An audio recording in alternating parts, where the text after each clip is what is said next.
Hello guys, कैसे हो आप सभी। Good morning. और स्टेट बैंक ऑफ इंडिया का रिज़ल्ट आ चुका है। तो स्टेट बैंक ऑफ इंडिया के रिज़ल्ट के अकॉर्डिंग जहाँ जहाँ की कट ऑफ जो मुझे मिली है मैं आपको बताता हूँ, ताकि जिनका वेटिंग में है उनको एक होप रहे कि हाँ वो कितने मार्क्स से पीछे हैं और उन्हें वेट करना भी चाहिए या नहीं करना चाहिए। पहले बात करते हैं कट ऑफ्स पे स्टेट वाइज, उसके बाद मैं आपको बताता हूँ वेटिंग लिस्ट का क्या सीन रहेगा और वेटिंग लिस्ट का कितना वेट करना है, फर्स्ट सेकंड और थर्ड वेटिंग लिस्ट। क्योंकि लास्ट ईयर मैंने फर्स्ट जो जो पहले की कट ऑफ जो रिज़ल्ट आया था वो cut off, after first waiting की कट ऑफ, फिर सेकंड वेटिंग की कट ऑफ और थर्ड वेटिंग की कट ऑफ तक का भी कंपैरिजन करके, ताकि आपको एक आइडिया लग सके कि हाँ हमें वेट करना है या नहीं करना है और दूसरे एग्ज़ाम को प्रिपेयर किस अकॉर्डिंग करना है।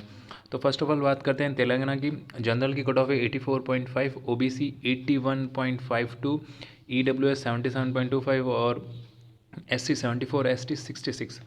ये तेलंगाना की बात है। असम की बात करते हैं, जनरल की कट ऑफ है 77.5, अरुणाचल प्रदेश 70 जनरल, हिमाचल प्रदेश की 85.5 जनरल, आंध्र प्रदेश की 90.25 जनरल। भाई साहब बहुत ज़्यादा ही चली गई। सिक्किम की बात करते हैं 73.25 जनरल। उसके बाद बात करते हैं यहाँ पे जो पंजाब की कट ऑफ की बात करते हैं। पंजाब में देखो SC में 63, ST में आई थिंक वैकेंट या सीटें ही नहीं थी, OBC में 72.25, EWS में 76.5, जनरल 85.75। देखो है ना, चांसेस बहुत ज़्यादा है कि वेटिंग लिस्ट में अच्छा खासा सिलेक्शन होगा। रीज़न ये है कि स्टेट बैंक ऑफ इंडिया के बाद IBPS PO और SBI IBPS क्लर्क का रिजल्ट आ चुका था। तो मोस्ट ऑफ पीपल जो अपने स्टेट्स में लग चुके हैं या जो ज्वाइन कर चुके हैं वो प्रिफरेबली नहीं छोड़े, तो चांसेस हैं कि दूसरे लोगों को मौका मिले। हर कैटेगरी वाइज मैं टोलरेंस लेके चलूँ तो 1 to 2 मार्क्स वाले तो बहुत ज़्यादा सेफ़ है। उसके बाद लक फैक्टर भी डिपेंड करेगा। ठीक है गाइस, नीचे आते हैं तो हम पंजाब की बात करते हैं। यहाँ पे हमारे सामने है छत्तीसगढ़ की कट ऑफ। छत्तीसगढ़ की कट ऑफ में देखो SC के 60, ST के 60, यहाँ पे कोई चांस नहीं है कि कट ऑफ इससे नीचे जाएगी, क्योंकि ये मिनिमम मार्क्स का जो क्राइटेरिया उसी पे आके कट ऑफ रुकी है। तो SC ST में अगर किसी के 0.25 भी कम है तो वो बिल्कुल होप नहीं रखें। OBC में 73.25, तो 70 वाले फिर भी एक बार आप रख सकते हो कि हाँ हमारा कुछ हो सकता है। EWS वालों का कुछ नहीं होगा, EWS में मिनिमम 70 मार्क्स चाहिए और वहीं पे आगे कट ऑफ रुकी है, तो जिसके भी 0.25 है वो बिल्कुल वेट नहीं करें। जनरल की बात करें 75, यहाँ पे 72 तक वाले भी लोगों का चांस होता है, क्योंकि जनरल में जो वेटिंग की कट ऑफ लिस्ट है वो ईजिली टूटती है। ठीक है, उसके बाद बात करते हैं नेक्स्ट हमारे पास है मेघालय। मेघालय में देखो SC की cut off I think seats ही नहीं है, ST की 61, एक नंबर वालों के पास अच्छा खासा पूरा चांस है। OBC इनके पास भी अच्छे चांसेस हैं 2 मार्क्स तक। EWS कोई चांस नहीं है। जनरल में चांसेस हैं जिनके भी 2 मार्क्स तक कम है। उसके बाद जो नेक्स्ट हमारे पास कैटेगरी है वो है झारखंड स्टेट की। झारखंड में SC 60, ST 60, यानी कि जिस इनके 60 मार्क्स हैं, यहाँ पे कोई उम्मीद नहीं है कि कट ऑफ इससे नीचे जाएगी। OBC की बात करता हूँ तो 71.5 मार्क्स है। EWS की 70, यहाँ पे भी कोई चांसेस नहीं है कि कट ऑफ इससे नीचे जाएगी। जनरल की 77.2। और नीचे जाते हैं दूसरे स्टेट्स की बात करते हैं तो हमारे पास है त्रिपुरा। त्रिपुरा की कट ऑफ SC की 66.25, ST की 60, जैसे 66.25 SC के, तो यहाँ 2 मार्क्स तक के चांसेस है थर्ड वेटिंग लिस्ट में। ST में कोई उम्मीद नहीं है। OBC में 82.25, 80 मार्क्स वाले फिर भी चांस रखें। EWS में कोई चांस नहीं है, 70 की कट ऑफ क्रॉस हो चुकी है। जनरल की 79.5, ये फर्स्ट स्टेट है जहाँ OBC की कट ऑफ जनरल से ज़्यादा गई है त्रिपुरा में। उसके बाद हमारे पास है नेक्स्ट है जम्मू एंड कश्मीर। जम्मू एंड कश्मीर में SC की कट ऑफ 67 है, ST की कट ऑफ 63.75। देखो SC में 2 मार्क्स, ST में भी 2 मार्क्स, OBC 68, OBC में 1 मार्क्स तक वाले उम्मीद रखें। EWS वाले बिल्कुल नहीं रखें, क्योंकि 70 का जो मिनिमम क्राइटेरिया है उसी पे सेट हुई है कट ऑफ। जनरल की 84 है, तो जनरल वालों का फिर भी अच्छा खासा चांस है जम्मू एंड कश्मीर से। उसके बाद बात करते हैं कि ओडिशा। ओडिशा से आप देखो SC की 61.75 है, यानी कि जिसके भी 0.75 तक हैं वो लोग उम्मीद रख सकते हैं कि हाँ मिनिमम 60 पे की कट ऑफ रुकेगी। ST में कोई चांसेस नहीं है। OBC की बात करते हैं तो 79.75 कट ऑफ है, तो यहाँ पे भी मैक्सिमम 2 मार्क्स तक कट ऑफ नीचे जा सकती है। EWS में चांसेस है 2 मार्क्स। जनरल में भी 2 से 3 मार्क्स के जनरल में चांस है, क्योंकि 85.25 कट ऑफ है, तो पॉसिबली यहाँ पे लोगों को मौका मिलेगा। उसके बाद बात करते हैं दिल्ली की। तो दिल्ली में आप देखो एसटी की 64.5, ओबीसी 76.5, ईडब्ल्यूएस 72.5, जनरल 87.5। यानी कि एसटी में 2 मार्क्स, ओबीसी में भी 2 मार्क्स, ईडब्ल्यूएस में 2.5 मार्क्स वालों का चांस है, जनरल में भी अच्छे खासे लोगों का मार्क्स है 3 to 4 मार्क्स। तो इस कैटेगरी वाले मतलब एक एक्सपेक्टेशंस रखें कि हाँ हमारे पास चांस है, हो सकता है हमारा। हरियाणा की बात करते हैं। हरियाणा में देखो एससी की 64.75, एसटी नील, ओबीसी 77.5, ईडब्ल्यूएस 80, जनरल में 87.25 है। तो यहाँ पे भी 2 to 3 मार्क्स उम्मीद रखें हैं वेटिंग में। उसके बाद हमारे पास है वेस्ट बंगाल। वेस्ट बंगाल की बात करता हूँ तो एससी 65, एसटी 60, एसटी में कोई चांस नहीं है, ओबीसी 69, तो ओबीसी में फिर भी चांसेस हैं, ईडब्ल्यूएस कोई चांसेस नहीं है, जनरल 82, 2 मार्क्स तक वाले फिर भी वेट करें।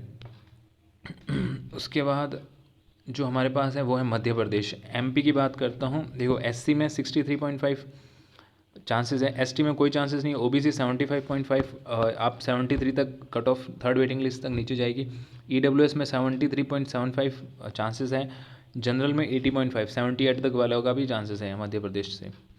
उसके बाद बात करते हैं महाराष्ट्र। महाराष्ट्र में आप कट ऑफ देखो इस बार, एससी में 73.5, नाइस। एसटी की कट ऑफ है 60, एसटी में कोई चांसेस नहीं है, और ओबीसी में 77.5, यानी कि 75 के ऊपर वाले सेफ रह सकते हैं, ईडब्ल्यूएस में 76.5 है, 75 वाले सेफ हैं, जनरल में 80 मार्क्स वालों का चांस है वेटिंग में महाराष्ट्र से। उसके बाद जो हमारे पास नेक्स्ट स्टेट है वो है गुजरात। तो गुजरात में केम छो भाई, बहुत लोगों की अच्छी खासी उम्मीद होती है गुजरात से। हाँ, गुजरात की कट ऑफ इस बार भी पिछली कट ऑफ के मुकाबले काफ़ी हद तक सही है। एससी की 67.25, 265 वाले लोग सेफ हैं, एसटी की 60, वेरी गुड, ओबीसी में 70.75, यानी कि ओबीसी में जिनका भी आप मान के चलो 69 तक है वो लोग काफ़ी सेफ है, क्योंकि 68.5 में भी लास्ट ईयर लोगों को हुआ है। तो ये मेरा पर्सनल, मैंने जाना है लोगों को, बहुत सारे लोगों को मैं टच में हूँ जिनका हुआ है, मेरे दोस्त थे, क्योंकि लास्ट ईयर हमने बहुत सारे आरटीआई अप्लाई की थी तो उसमें ये चीज़ आई थी। ईडब्ल्यूएस में 70.5 यानी कि 0.5 वाले लोग सेफ हैं, जनरल में 75 तक के लोगों का भी सिलेक्शन होने के पूरे पूरे चांस हैं। उसके बाद बात करते हैं, हमारे पास है उत्तर प्रदेश। उत्तर प्रदेश में एससी की 63, 3 मार्क्स तक वाले सेफ हैं, एसटी में कोई चांस नहीं है, ओबीसी 74, 72 वालों का भी चांसेस है, ईडब्ल्यू 75.75 है, यानी कि 73 वाले भी अपने आप को एक बार सेफ जोन में रखें थर्ड वेटिंग लिस्ट तक। ओबीसी जनरल की बात करते हैं उत्तर प्रदेश से, तो यहाँ पे 80 वाले लोगों का चांस है होने के। हाँ, रेगुलर वैकेंसी केरला से बात करते हैं तो एससी की 60.75, यानी कि 0.75 वाले सारे सेफ हैं, एसटी में कोई चांस नहीं है, ओबीसी 79.75, 78 के ऊपर वाले चांस रखें, ईडब्ल्यूएस में कोई चांस नहीं है, किसी का सिलेक्शन नहीं होना क्योंकि मिनिमम कट ऑफ 75 तक ही है, जनरल में 84, 82 वाले उम्मीद रखें। उसके बाद राजस्थान, तो भाई साहब राजस्थान की कट ऑफ तो अठाई जैसा बहुत ज़्यादा जाया करें। एससी में बात करूँ तो 65, 64 वाले और 63 से ऊपर वाले उम्मीद रखें, एसटी को कोई उम्मीद नहीं है, कोई सीट वैकेंट नहीं, ओबीसी 80.25 यानी कि 78 वाले उम्मीद रखें, ईडब्ल्यूएस 76, 75 वाले उम्मीद रखें, जनरल 85, 82 वाले भी उम्मीद रखे हैं, जनरल से राजस्थान से सिलेक्शन होने के पूरे पूरे चांसेस हैं। उसके बाद बात करते हैं बिहार में देखो एससी में कोई चांसेस नहीं है, एससी की मिनिमम कट ऑफ क्लियर की है तो एससी में वैसे ही किसी का नहीं टूटेगा, एसटी में भी कोई चांस नहीं है, ओबीसी 74.75, 72 वाले उम्मीद रखें, ईडब्ल्यूएस 76, तो 75 वाले भी उम्मीद रखें, जनरल में 80.5, ये यानी कि 78 से ऊपर वाले सारे लोगों का चांसेस है वेटिंग लिस्ट में सिलेक्शन होने के पूरे पूरे। नेक्स्ट जो हमारे पास है वो है तमिलनाडु। तो तमिलनाडु की देखो एससी की कट ऑफ है 74, एसटी की कट ऑफ है 64.25, ओबीसी की 86.25, ईडब्ल्यूएस की 70, यहाँ से कट ऑफ बिल्कुल नीचे चली जाएगी, जनरल में 89, ठीक है। उत्तराखंड की बात करते हैं, उत्तराखंड में एससी की कट ऑफ 64.75 यानी कि 62 से ऊपर वाले का चांसेस है, यहाँ पे 62.75 एसटी की है तो 60 से ऊपर वाले सारे लोगों का चांसेस है, ओबीसी 70.75, 69 से ऊपर वाले लोगों का चांस है, ईडब्ल्यू 76.5 तो 0.15 यानी कि 75 से ऊपर वाले लोगों का चांसेस है, जनरल में 84.5 यानी कि जिनके भी मार्क्स 82 से ऊपर हैं उत्तराखंड से उनके भी चांसेस हैं वेटिंग लिस्ट में होने के। अब बात करते हैं मणिपुर। तो मणिपुर में देखो एससी की 72.25 यानी कि 70 से ऊपर वालों को चांसेस है, एसटी में 62 से ऊपर वालों को पूरा चांसेस है, ओबीसी की बात करते हैं 76.25, मणिपुर से 75 के ऊपर वाले लोगों का चांस है, वो देखो यार, मणिपुर में ऐसे हालात है, फिर भी लोगों ने एग्ज़ाम दिया और अच्छी खासी कट ऑफ निकाली है। ईडब्ल्यूएस में कोई चांस नहीं है, जनरल में 76.5 75 से ऊपर वालों का चांस है। तो गाइज़ ये एक बेसिक आइडिया था कि आपकी स्टेट की कट ऑफ क्या है, और उस कट ऑफ के अकॉर्डिंग अगर आप चलते हो तो आपको कितनी उम्मीद रखनी चाहिए ताकि आपका सिलेक्शन हो सके वेटिंग लिस्ट के अंदर। बाकी हम वेटिंग लिस्ट की जो भी RTAs होगी वो हम लगाएंगे। फर्स्ट एक बार ज्वाइनिंग फॉर्मेलिटीज़ होने दो, फिर हमें ये पता चलेगा कि कितने लोगों ने ज्वाइन किया है, कितने लोगों ने ज्वाइन नहीं किया है, कितनी सीटें वैकेंट है। उन वैकेंट सीटों पे हम एक ओवरऑल एनालिसिस करके चीज़ें फिगर आउट कर सकते हैं। तो stay tune with channel and take care, bye bye, all the best. और जिनका सिलेक्शन हुआ है उन सभी को कॉन्ग्रेचुलेशन। बाकी मिलते हैं ग्रुप सेक्शन में, बाय बाय।